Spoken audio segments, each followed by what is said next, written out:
Hello guys, John here, and this is my YouTube channel, Captain Geek, where we talk about pretty much anything from fictional franchises, from the development of a book, movie, TV show, or game, to their characters, to theorizing about them, to reviewing them.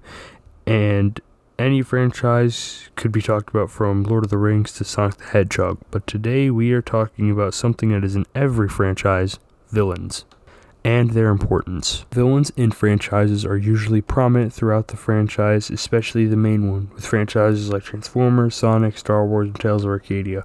But rarely, there are ones that they never truly appear, like Lord of the Rings, for example. But the villain is equally as important as the hero. The hero is supposed to be good, like positive, and supposed to represent justice. The villain is supposed to be the opposite.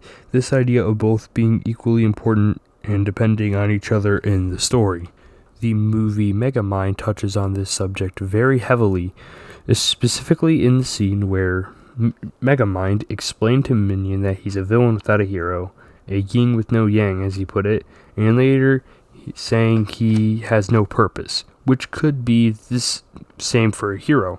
We can look to Sonic for an example. In Sonic Boom episode 37, Eggman Unplugged, when Eggman gave up, Sonic was getting agitated, he was getting very bored, and a little upset because without Eggman, he had nothing to do. Villains can make the heroes do many different things for the story, make them go on journeys like Smaug did with the characters of The Hobbit, or make them grow up in a completely different place from where they were supposed to, just like Frieza in Dragon Ball. But you see, the best villains are not people you understand. The hero is who you're supposed to understand and sympathize with and connect to. The villain you're supposed to hate. You can't understand them, and you want to see them defeated. Well, unless, of course, you're like Cell from Dragon Ball Abridged, where he was amazing and you didn't want to see him go. But a good example of kind of villain like this is Gunmar in Tales of Arcadia. Of course, there are others, but no need to drag that out. See, a line from How to Train Your Dragon 2 kind of puts this in perfect words from the line of Stoic about Drago, where he says, "Men who kill without reason cannot be reasoned with."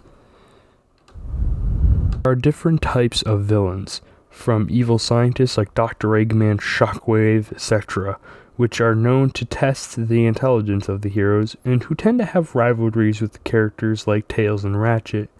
There are also evil versions of heroes like Metal Sonic, Mechagodzilla, and Reverse Flash. They usually serve as a more powerful, evil version of the main hero who tests the hero's ability. There are also warlords, tyrannical kings, one and the same usually, like Gunmar, Mirondo, King Arthur, all from Tales of Arcadia, Zavik, Drago, Bowser, Megatron, which are supposed to be towering, imposing beings to bring mass destruction. They usually are ended in a war of mass numbers.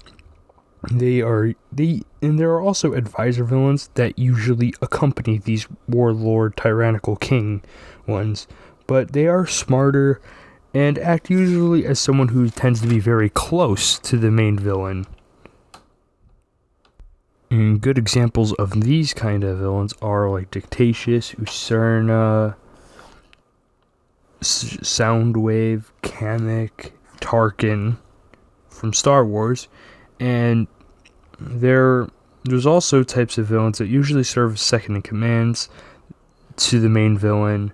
They can be like the main villain, or they can be completely different characters that really have nothing in common with the villain. But good examples of these are like Bular, Bowser Jr., Infinite, Morgana, Starscream, and Gigan. Another type of villain are the more sympathetic villains that are evil, but you can understand them. Villains like Chaos, Angorot, Darth Vader, and Mr. Freeze. But usually the most powerful and dangerous villains are the primordial beings, but sometimes they aren't.